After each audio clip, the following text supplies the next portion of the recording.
let us repeat the analysis for this propagator. First we plot the poles.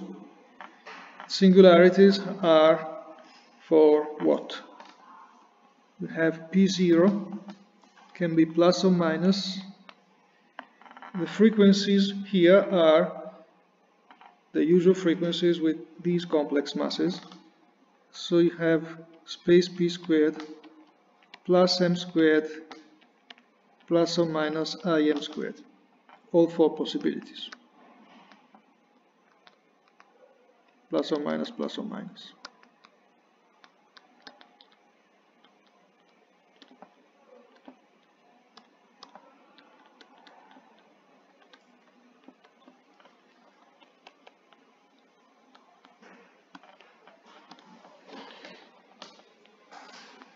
And that means that if you plot it, you will have poles like that. Because now it's like having finite width epsilon. And you have four of them. They have imaginary parts.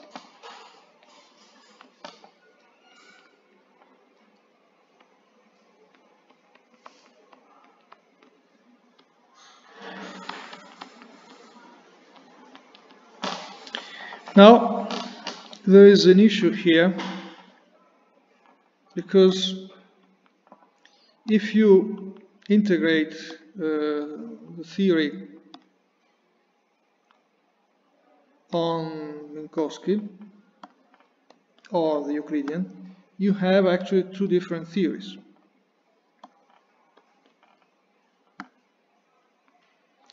Because this is the Euclidean and this is Minkowski. If you integrate on Minkowski and you close the contour at infinity, you have those two poles. If you integrate on the Euclidean and you close at infinity, you have these two other residues. And the results are totally different. So which is the right option? Well, first, there is no possibility that it is Minkowski.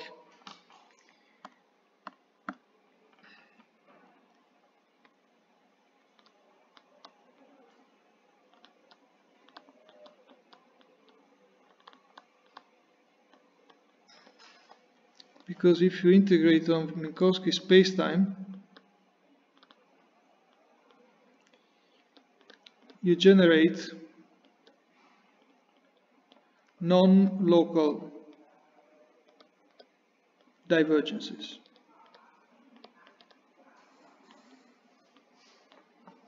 We saw that the key to have renormalization, renormalizability, is the theorem of locality of counterterms.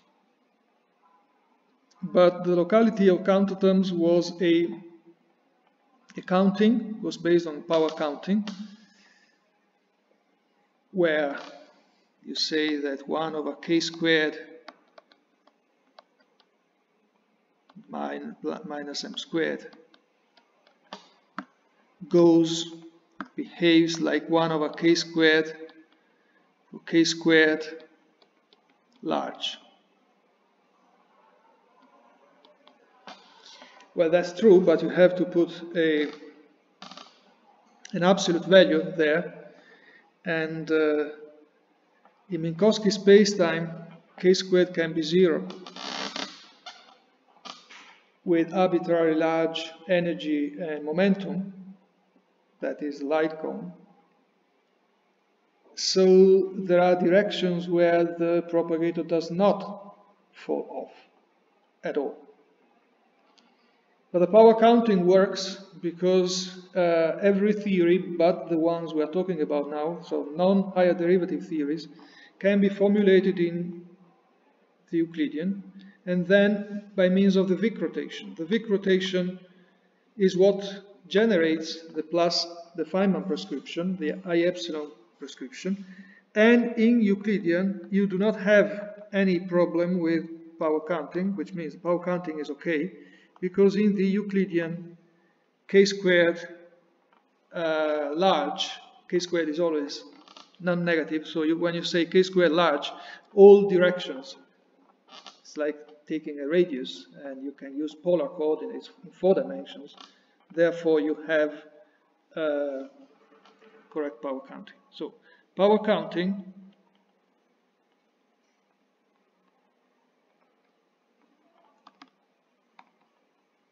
only works for Euclidean theories.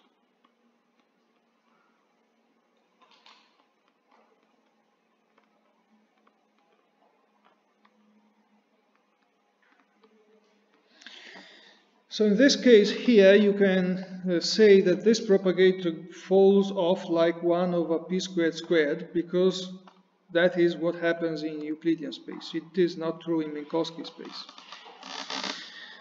So now we show that we have to rule out Minkowski. And then we will study what the Wick rotation is, and we will see that still in the Wick rotation from Euclidean, there is something new, because the Wick rotation will not be analytic. Here it is analytic because there is no obstruction. Here it will not be analytic because there is an obstruction, which is the pole in between. It's not here, so it's... And that will have some impact. So, for example, if you integrate, you can just already see from here that if you integrate on Euclidean and make the rotation, that will be like integrating like this. It's not Minkowski. It's something different. Yet, okay, you could say, okay, this is the solution, yet there is much more to be said, because the operation will be not analytic any longer. The Wick rotation will be non-analytic. But first we show that there is no other hope, because Minkowski will violate the locality of counterterms. And so let's say that this is our propagator now, S of P. And we want to compute the bubble diagram. That is the integral of d for k divided by 2 pi to the 4th, s of k, s of, what did we do? P plus k of p minus k, just to keep the same notation. K minus p.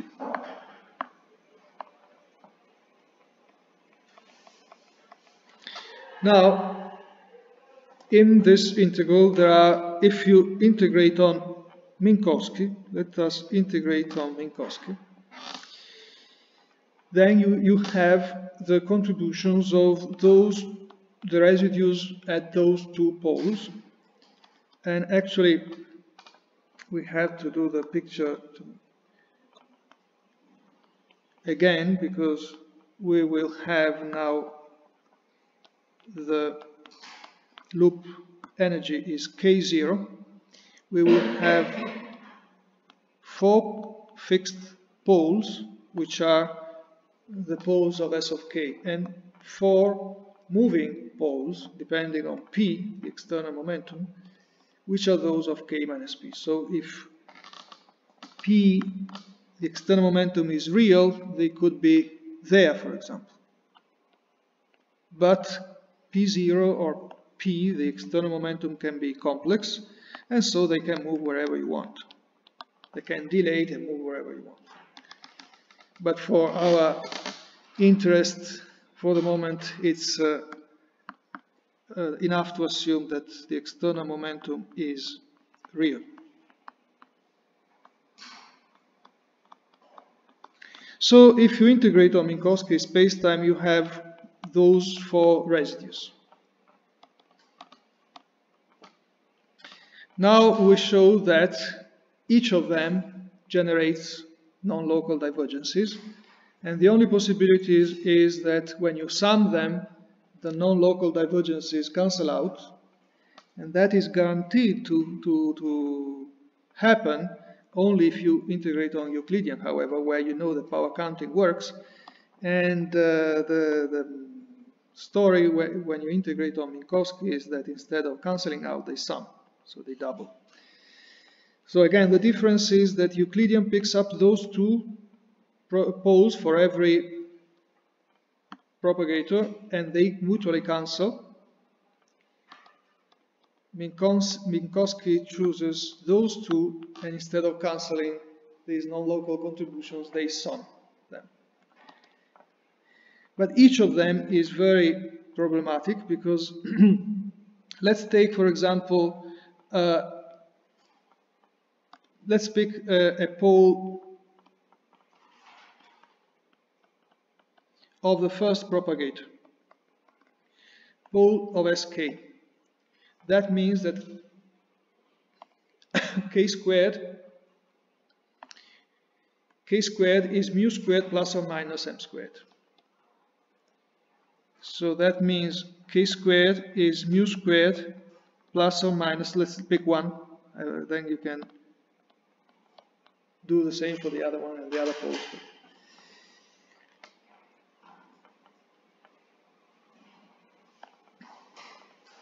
So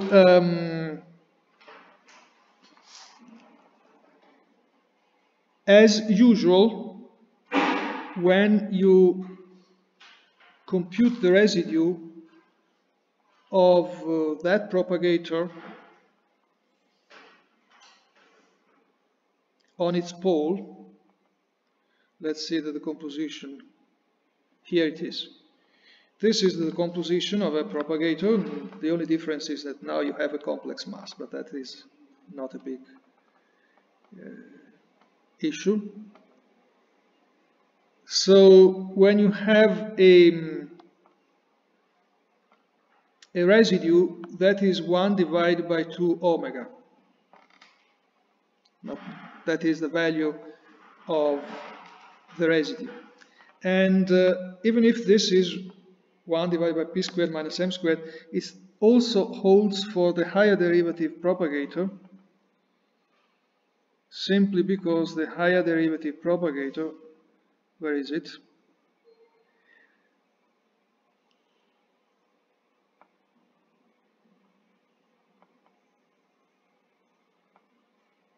Should be this one. The higher derivative propagator is still the sum of 2. So you pick the residue on the pole you want. For example, the residue of this or the residue of that is 1 divided by 2 omega. It's always plus some constants, times some constant, but that is not important. So S of k will be like 1 divided by omega. And that means that for large space momenta,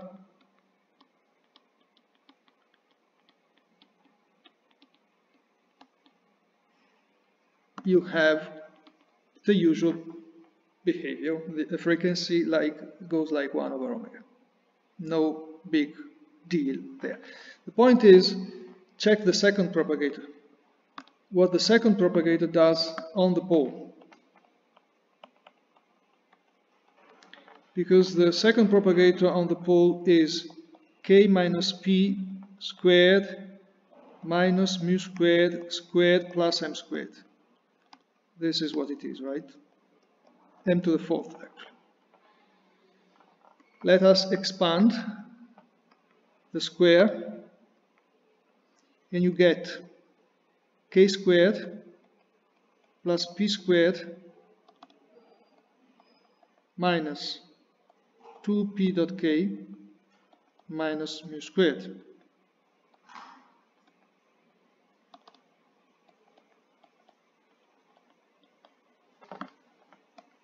But now, on the pole, k squared is a constant. It is m squared plus I. So this goes like what? Mu squared plus im squared plus p squared minus 2p dot k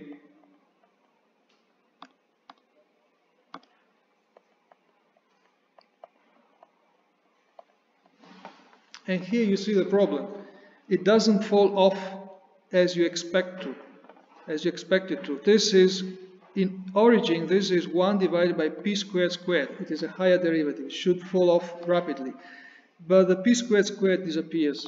And now you have just a p dot k, which could be 0, by the way. So the best you can have for large momenta is something like that, which could be 0, so it's singular, and it doesn't fall off like 1 over k to the fourth. In the best situation, it falls off like 1 over k squared. So that means that power counting is lost. You have a different power counting. This is really something very complicated and ill-behaved. There is no general theorem to have control on this power counting. And even if this is a higher derivative theory, so it's ultraviolet finite, because check, this is a very well-behaved propagator. This is, in the Euclidean, this is very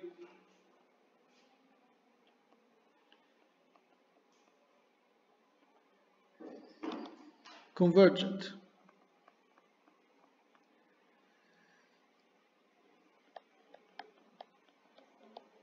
Because it is d4k divided by k squared squared k squared squared, Euclidean. So that we have to put in parentheses, because it's not what we are talking about. In the Euclidean, the theory is convergent. In Minkowski, we don't know, because power counting, well, it's easy to show that this particular bubble is convergent also in Minkowski, but as long as you insert here a numerator, because there can be derivative vertices, for example, a k squared, it remains convergent in the Euclidean, it becomes divergent in Minkowski, and badly divergent, and the gravity has those in the numerator, so that is something you have to deal with.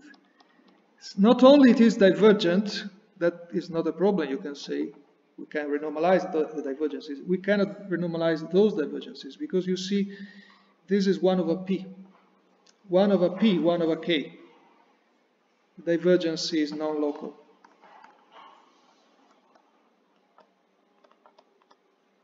So it may diverge,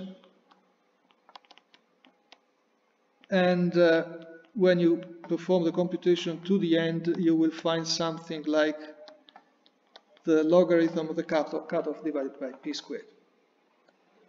It has to be Lorentz invariant.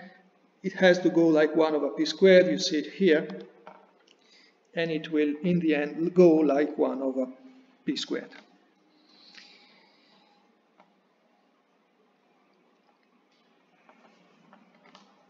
So there is no hope to get rid of those unless for some miracle these 4 residues cancel out, mutually cancel out these contributions. That doesn't happen.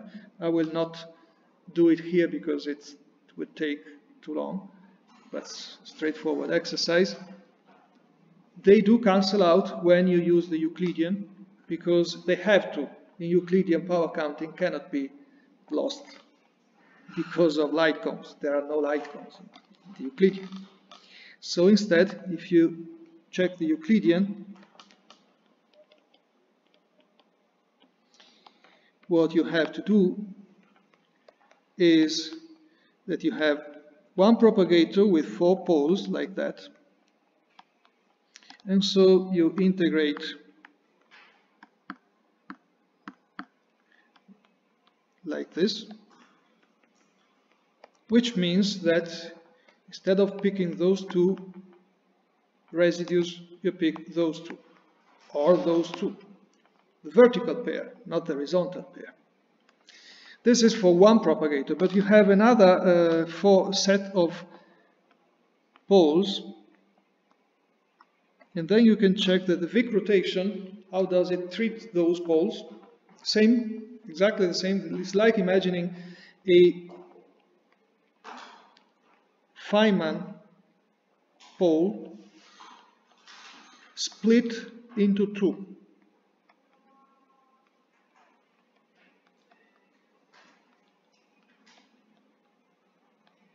like taking a Feynman. Indeed, that's what we did with this trick. Here we have one pole, and with this trick we are splitting it into pairs of poles. We are blowing it up to pairs of poles. But at the end, the Vic rotation will take you here.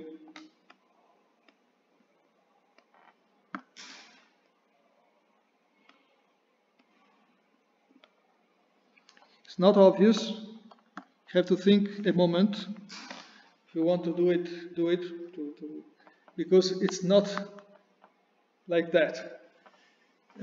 When they move, you have to start from where they started from. These red poles for zero external momentum start from positions very close to the blue ones, and then you have to move them, and you will see that you generate, analytically move them, and you generate that kind of thing. Anyway, what is that happens when you do that? Nothing. You can compute your bubble diagram now.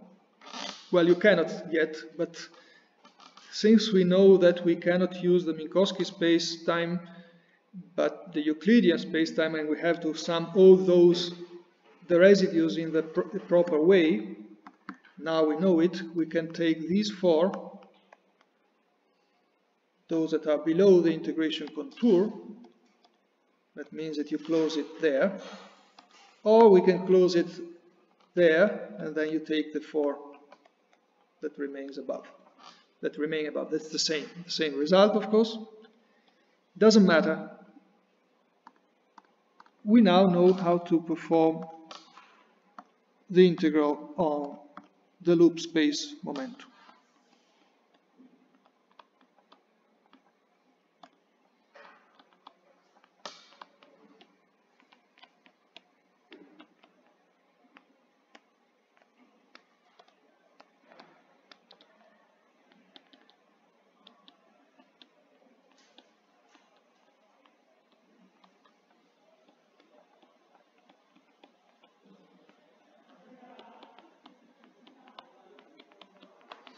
So when you integrate on the loop space momentum k0 with this funny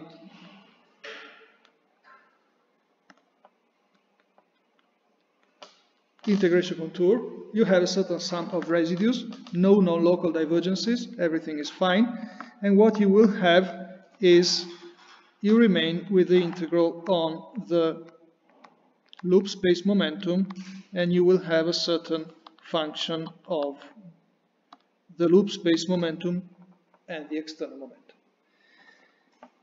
Now, again, this is our bubble,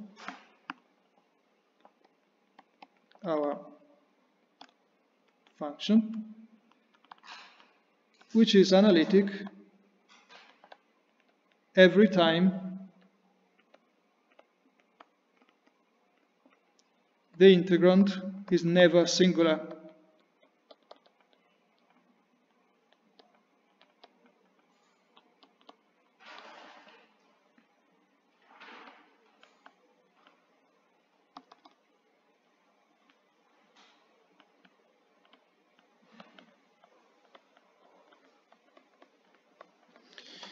So we study the singularities, and the singularities are exactly the same as before, because this is, I don't write it explicitly, but even this function f can be written. These are rational functions, they are sum of poles. You can write every propagator as a sum of pole, and then you have one pole times another pole, which is exactly what we had before, just with complex masses. And you have a bunch of contributions, but they are all of the same type.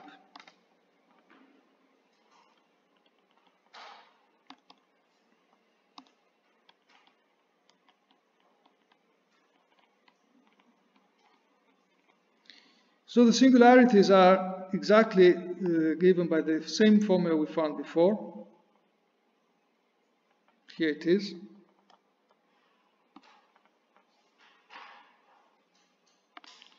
but with m1 and m2 equal to what we know. Now we write it down.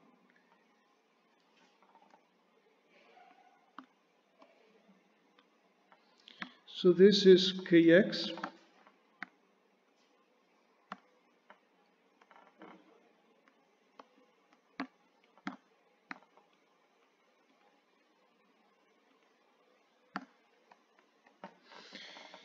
Delta, I recall that delta was p squared. Well, I don't remember what it was, so let me check. Plus m1 squared minus m2 squared.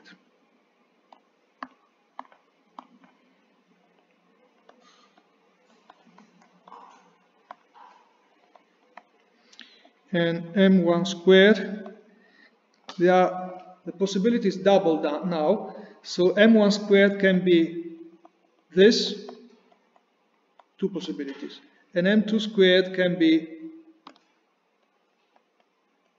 the same,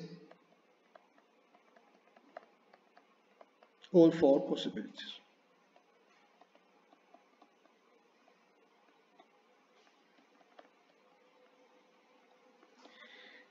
Again, there will be cases where there is no pinching and cases where there is pinching.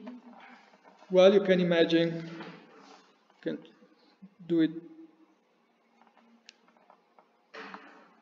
analytically, but here is the pinching. When the red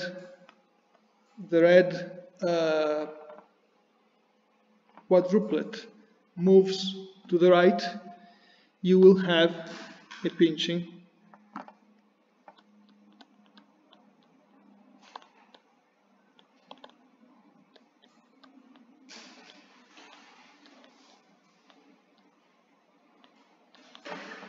Because the integration contour will be pinched in a funny way. Instead, when the red one, for example, gets here, then there is no pinching at all. When the left, well, when this one goes there, there is no pinching. But then when you move everything to the far left, when this one gets there, then there is another pinching. So there are always two pinches. Now there are more here, because then when you have complex external momenta, you can get this one that hits there, and therefore you will have pinchings in the complex plane also. But for external real momenta, you just have the two that we saw. So basically, it's enough to consider a plus here and a minus there, or vice versa, and the other ones are truly complex. And when the two masses, the squared masses, are one complex conjugate of the other, you can have something on the real axis, basically. Let's do it and we'll see it. So we take m1 squared equal to mu squared plus im squared, and m2 squared equals to mu squared minus im squared. And so the solution is kx. Well, first, delta is p squared plus the difference,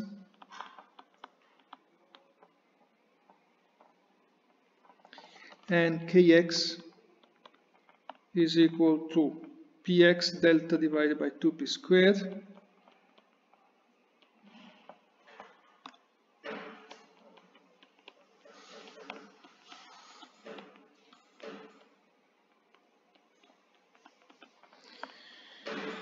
plus or minus p0 divided by 2p squared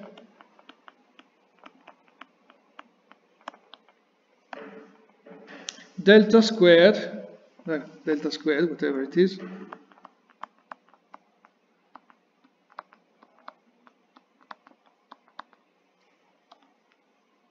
just write it down, and then there is, well, Let's forget about k perpendicular, which will not change the discussion. Let's forget about it for the moment. Minus 4p squared m squared. So minus 4p squared mu squared minus 4p squared I capital M squared. Okay, there is a little simplification, which means that the square root is the square root of a real number still.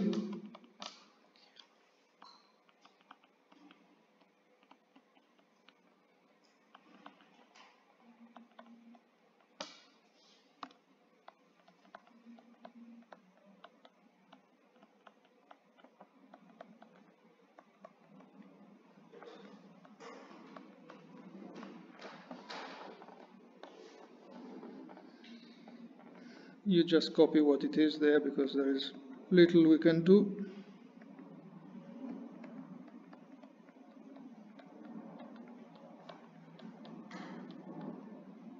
And then the discussion is the same as before, but there is a difference now. You see that the part that is outside the square root has an imaginary contribution. So we have to now study again the two graphs we saw there before. One is the P0 plane,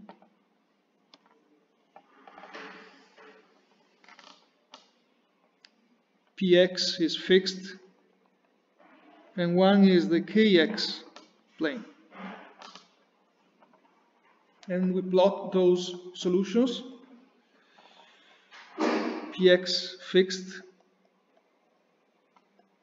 P0 growing, so we move along the real axis, on the real axis, so maybe it's better to use another color.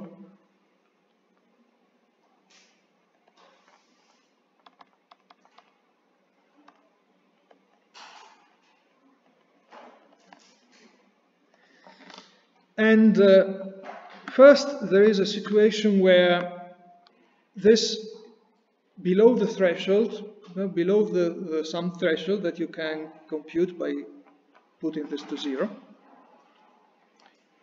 Below some threshold,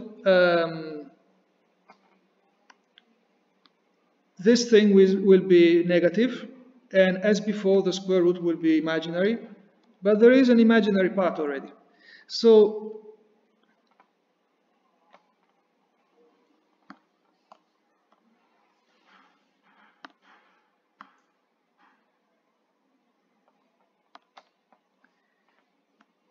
let's say you will have now an imaginary part that's not symmetric because of that.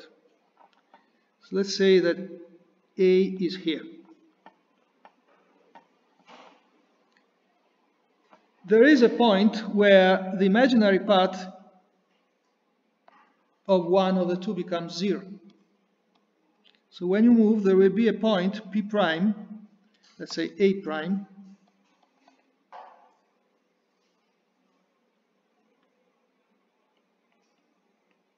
when one has 0 imaginary part. And then you go on, and there will be a point A where they hit each other,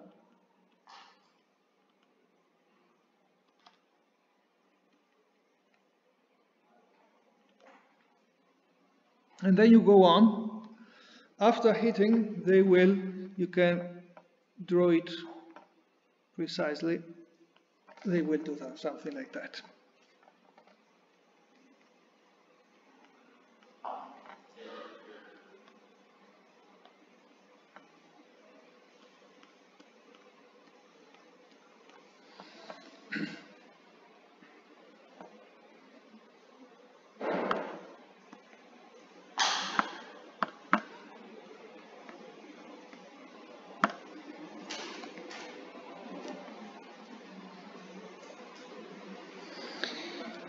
So now if you move, for example, you give a little imaginary part to P0 as before,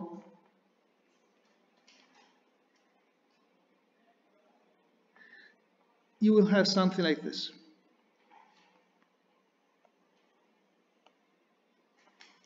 Now you see that we have already a problem here.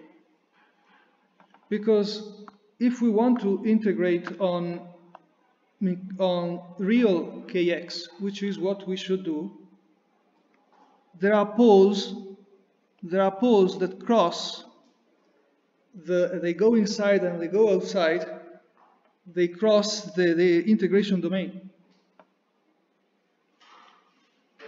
And if you go from here, it will be symmetric. But if instead of integrating on real kx, you deform to this domain, in the complex plane,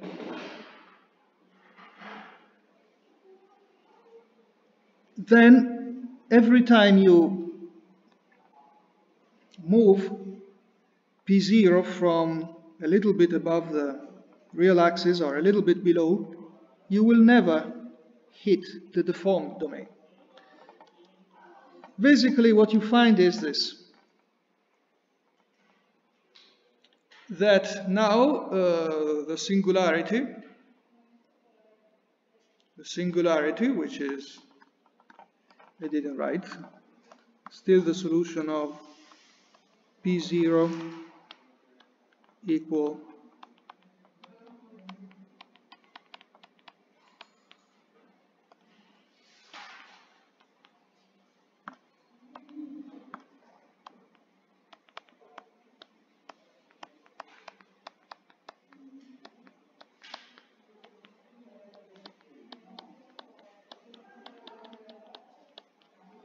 and if you plot it for k real, let's assume we are in 2 dimensions, so there is only one k.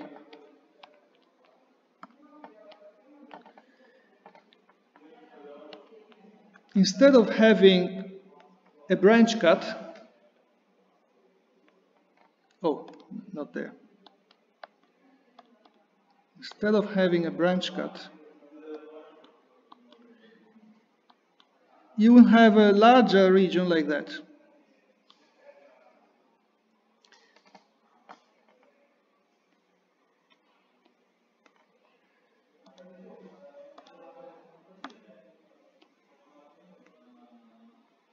And so when you move here, you see,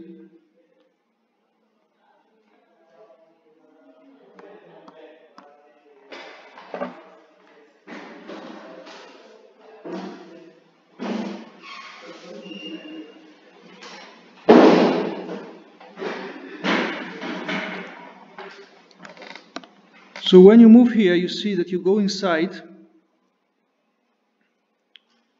I have to save it because from time to time this up is really annoying.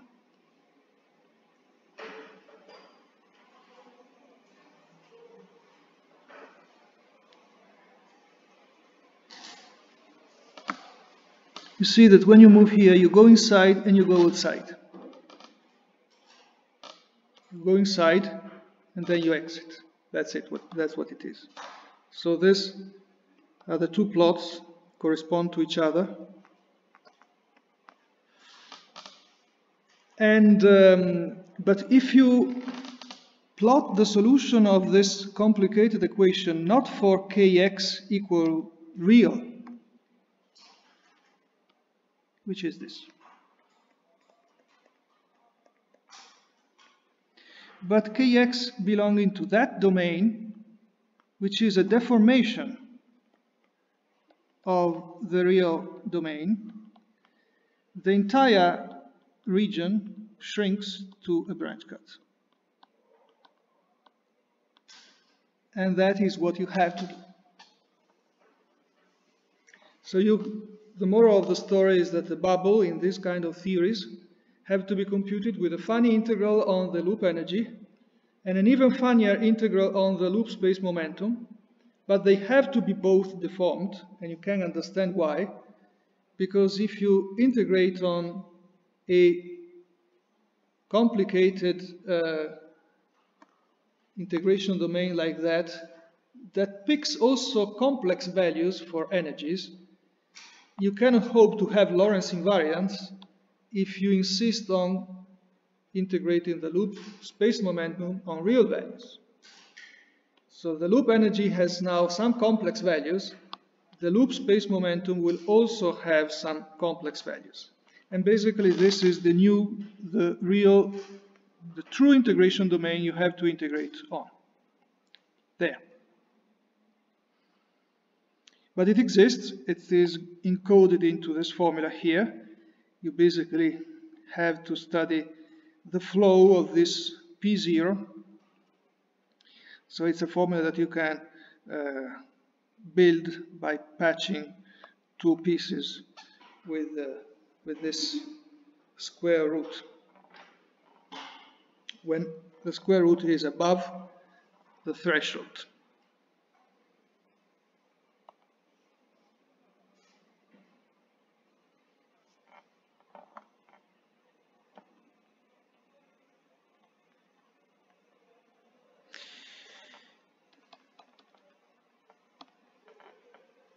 So basically, if you insist on computing your bubble diagram on real loop space momenta, you will have a problematic extended region there. And inside that region, you will have no analyticity and no Lorentz invariance. Everywhere it is not analytic, and it's not even Lorentz invariant because of that. But nobody has told you that you have to integrate the loop space momenta on real values, because that means that you fail to prescribe.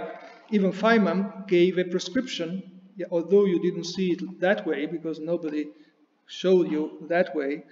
It is that way, namely, the Feynman prescription also prescribes how to integrate the loop space momenta on complex values with those funny contours. Here it is a little bit more complicated, but first you have to deform the integration domain.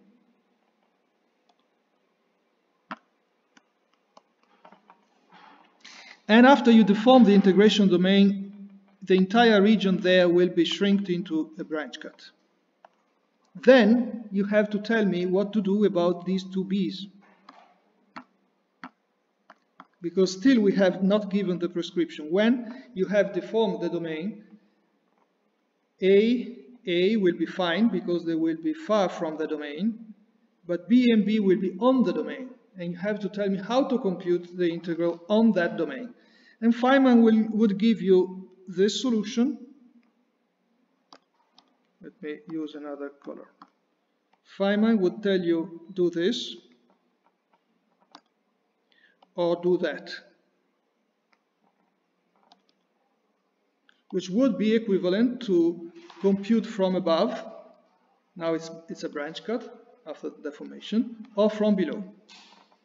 None of that is correct, because if that were correct, and we end here, you would still have this kind of unitarity equation.